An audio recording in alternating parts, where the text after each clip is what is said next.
حضرات و سامعین، زبان کے نکلے ہوئے وہ الفاظ، زبان کی نکلی ہوئی وہ باتیں، وہ جملے، وہ کلمات کہ جن کلمات کو رب العالمین بالکل بھی پسند نہیں کرتے، اور ان کلمات کے ادا ہو جانے کے بعد انسان اگر توبہ نہیں کرتا، معافی نہیں مانگتا، تو رب العالمین ان جملوں کو مد نظر رکھتے ہوئے، ان باتوں اور کلمات کو مد نظر رکھتے ہوئے انسان کی نیکیوں کو تباہ و برباد کر دیتے ہیں۔ یعنی کہ زبان کی آفتیں، زبان کی مصیبتیں اور زبان سے نکلے ہوئے الفاظ جو انسان کی ہلاکت کا سبب بنتے ہیں۔ اللہ احکم الحاکمین ہمیں ہر ان جملوں سے، ہر ان لفظوں سے، ہر ایسی بات سے ہم سب کو محفوظ رہنے کی، بچنے کی توفیق عطا فرمائے کہ جس سے ہم اللہ احکم الحاکمین کی ناراضگی کا سبب مول لیں۔ اللہ احکم الحاکمین ہمیں اپنے کانوں کی، اپنی زبان کی، اپنی آنکھوں کی، بلکہ اپنے پورے جسم کی حفاظت کرنے کی ہمیں توفیق عطا فرمائے۔ رب العالمین قرآن مجید میں اعلان کر رہے ہیں وَلَا يَغْتَب بَعْضُكُمْ بَعْضًا۔ زبان کی آفات میں سے، زبان کی ہلاکتوں میں سے ایک عمل غیبت کرنا بھی ہے، اور غیبت کے حوالے سے رب العالمین کا قرآن اعلان کر رہا ہے کہ وَلَا يَغْتَب بَعْضُكُمْ بَعْضًا، ایک دوسرے کی غیبت نہ کرو۔ غیبت کے حوالے سے ہم نے پچھلے جمعے کے آخر میں اس کی ڈیفینیشن سماعت کر لی تھی کہ غیبت کہتے کسے؟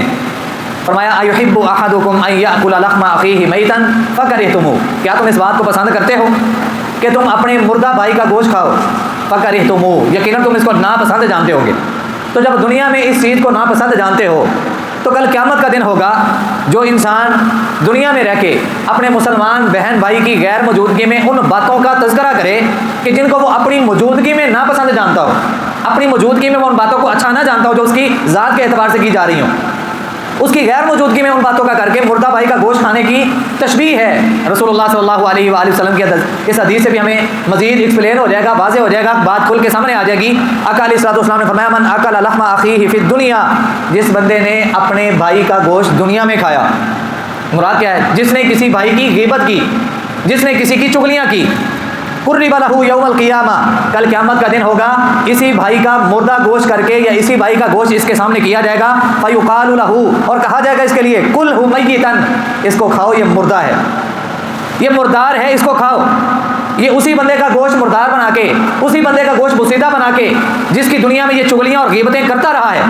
حضرات، یہ دنیا کی عدالتیں، دنیا کی یاریاں، دنیا کی دوستیاں نبھاتے ہوئے ہم اتنا آگے گزر گیا کہ ہمیں اس بات کا احساس تک نہیں رہا کہ ہم نے مر کے رب کے سامنے جانا ہے۔ وہاں پہ یہ ساری باتیں جو نبی صلی اللہ علیہ وسلم نے بیان کی، جو رب کے قرآن نے بیان کی، وہ جھوٹی نہیں ہے، وہ ہو کے رہنی ہے۔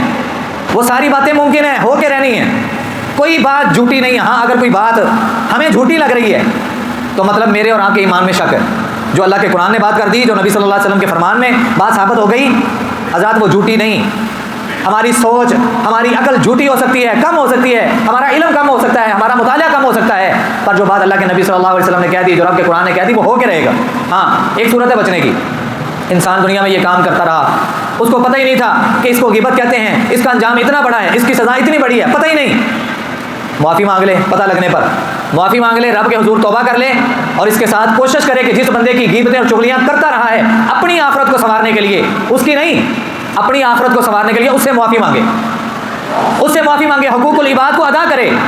اگر نہیں ادا کرتا تو کل قیامت کو تو انصاف ہو ہی جائے گا نا۔ پھر اللہ کا ملاکمن کہتے ہیں میں اپنے حق بندے تجھے معاف کر سکتا ہوں، لیکن بندے کا بندے کے اوپر جو حق ہے میں اس وقت تک معاف نہیں کروں گا جب تک وہ بندہ خود معاف نہ کر دے۔ تو اپنی آخرت کی پرواہ کیجئے۔ یہ دنیا کی زندگی چند دن کی زندگی، وہ لوگوں نے بھی زندگی گزاری جن کے یار دوست نہیں تھے، جن کے تھے ان لوگوں نے بھی گزار لی۔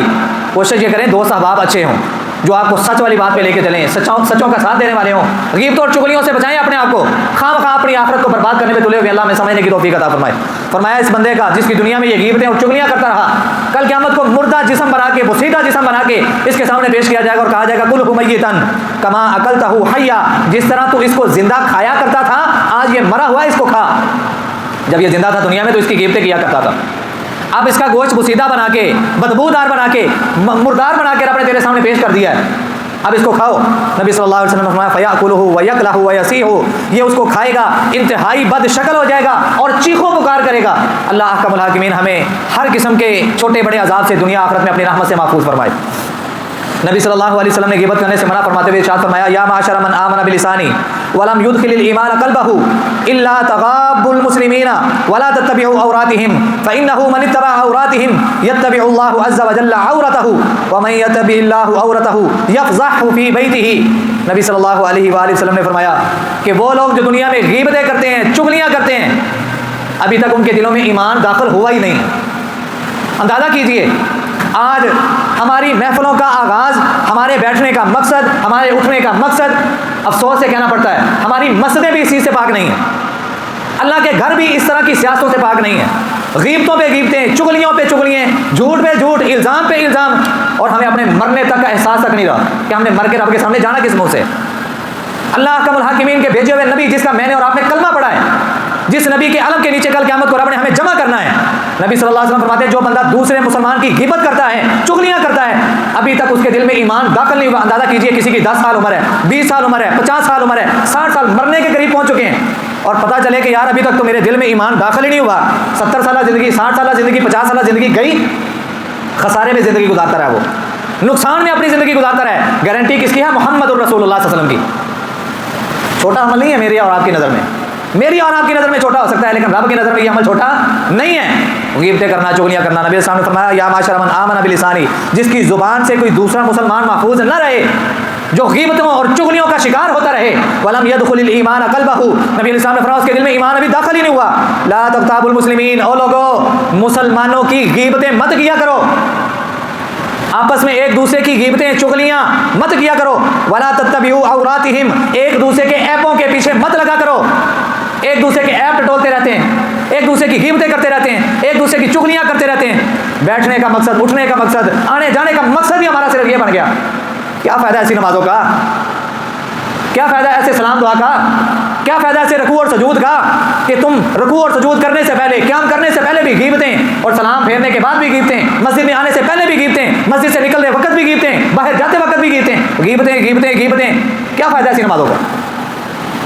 پیارے پیغمبر فرما رہے ہیں کہ دل میں ایمان داخل ہی نہیں ہوا، اور فرمایا ولا تتبعوا عوراتہم، ایک دوسرے کی ٹو میں نہ لگو، ایک دوسرے کی جاسوسی نہ کرو، بلکہ قرآن مجید کی سورۃ الحجرات کے اندر رب العالمین نے اعلان کیا ولا تجسسوا، ایک دوسرے کی جاسوسی نہ کرو۔ کیوں نہیں کرنی؟ فَإِنَّهُ مَنِ اتَّبَعَ عَوْرَاتِهِمْ، جو بندہ کسی دوسرے مسلمان کے عیبوں کے پیچھے لگ جاتا ہے، اس کی جاسوسی پہ لگ جاتا ہے، وہ اس کی ٹو میں لگ جاتا ہے کہ کیسے مجھے اس کی کوئی بات ملے، میں اس کی عزت کی دھجیاں اڑا دوں، میں اس کا جو مقام بنا ہے، جو لیول بنا ہے، اس کو گرا دوں۔ جو بندہ اسی ٹو میں لگ جاتا ہے، جاسوسی میں لگ جاتا ہے، پیارے پیغمبر نے فرمایا یتبع اللہ عز وجل عورتہ، ایک بندہ دوسرے بندے کی جاسوسی کے لیے اس کا پیچھا کرتا ہے، اس کی ٹو میں لگا رہتا ہے، اللہ احکم الحاکمین اس بندے کے پیچھے لگ جاتے ہیں جو جاسوسی کر رہا ہوتا ہے۔ ایک ہے بندہ ہو کے دوسرے بندے کی جاسوسی کر رہا ہے، کیا اس سے ساری چیزیں حاصل ہو جائیں گی؟ 100/100 چیزیں اس کو موصول ہو جائیں گی؟ جو وہ چاہتا ہے 100% اس کو مل جائے گا؟ ایک بندہ بندے کی جاسوسی کر رہا ہے، آسمان والا رب جاسوسی کرنے والے کی جاسوسی کر رہا ہے۔ رب کی نظر سے کوئی چیز پوشیدہ رہ سکتی ہے؟ نبی صلی اللہ علیہ وسلم نے فرمایا ایک دوسرے کی جاسوسی نہ کرو، اگر کوئی دوسرے کی جاسوسی کرتا ہے، جاسوسی کرنے والے کے پیچھے رب اپنے جاسوس چھوڑ دیتا ہے، اپنی فرشتوں کی جماعت کو چھوڑ دیتا ہے کہ اس کی جاسوسی کرو، اس کے عیبوں کو گنو، اس کے عیبوں کو ٹٹولو، اس کی ٹو میں لگ جاؤ۔ اور سنو وَمَن يَتَّبِعِ اللَّهُ عَوْرَتَهُ يَفْضَحْهُ فِي بَيْتِهِ، جس بندے کی جاسوسی، جس بندے کی چھان بین، جس بندے کی ٹو میں اللہ نے اپنے فرشتوں کی جماعت کو لگا دیا یا اللہ خود لگ گئے، اللہ احکم الحاکمین اس بندے کو اپنے گھر میں ذلیل و رسوا کر دیتے ہیں۔ باہر دنیا کے سامنے تو اس کی عزت کی دھجیاں اڑے گی اڑے گی، گھر کے اندر بھی اس بندے کی کوئی عزت نہیں رہے گی۔ ہاں جی، اندازہ ہوا ہے کچھ غیبت کرنے کا دنیا کے اندر انجام کیا ہے؟ اور کل قیامت کو انجام تو ہوگا نا، جس بندے کی غیبت کی جا رہی ہے اسی کا مردہ گوشت اٹھا کے اس کے سامنے پیش کر دیا جائے گا۔ غیبت میری اور آپ کی نظر میں غلطی ہے ہی نہیں، ہم سمجھتے ہیں یار یہ دوستی نبھانے کا، یاری نبھانے کا، احساس کا نام ہے۔ اندازہ کیجئے اما جی عائشہ رضی اللہ تعالی عنہا نے سیدہ حفصہ رضی اللہ تعالی عنہا کے متعلق ایک مرتبہ بڑا چھوٹا جملہ کہا تھا۔ سیدہ عائشہ کون ہے؟ ابو بکر صدیق رضی اللہ تعالیٰ عنہ کی بیٹی جو نبی علیہ السلام کے یار غار ہیں۔ اور سیدہ حفصہ کون ہے؟ عمر فاروق رضی اللہ تعالیٰ عنہ کی لخت جگر، جن کے متعلق نبوت والی زبان نے کہا تھا لا نبی بعدی لو کان بعدی نبی لکان عمر بن الخطاب، میرے بعد نبی کوئی نہیں، لیکن اللہ کی قسم علم کے اعتبار سے نبی صلی اللہ علیہ وسلم نے بات کا جو ثبوت دیا، اگر میرے بعد کوئی نبی ہوتا تو وہ کون ہوتے؟ عمر ہوتے، عمر فاروق رضی اللہ تعالیٰ عنہ کی بیٹی جن کا نام ہے حفصہ رضی اللہ تعالیٰ عنہ۔ اما جی عائشہ رضی اللہ تعالیٰ عنہ نے ایک مرتبہ حقارت سے چھوٹے سے لفظ کے ساتھ ان کی عزت میں کمی کرنی چاہیے، جبکہ ارادہ نہیں تھا اور پتہ بھی نہیں تھا کہ یہ لفظ اتنا بڑا ہے۔ بات کیا کی کہ ان کا قد چھوٹا ہے۔ عائشہ رضی اللہ تعالیٰ عنہ نے سیدہ حفصہ رضی اللہ تعالیٰ عنہ کے متعلق حقارت امیز انداز میں یہ بات کہی، چھوٹے قد والی۔ کیوں جی، کیا ہے اس میں؟ چھوٹے سے لفظ ہیں، نبی صلی اللہ علیہ وسلم کی موجودگی ہے،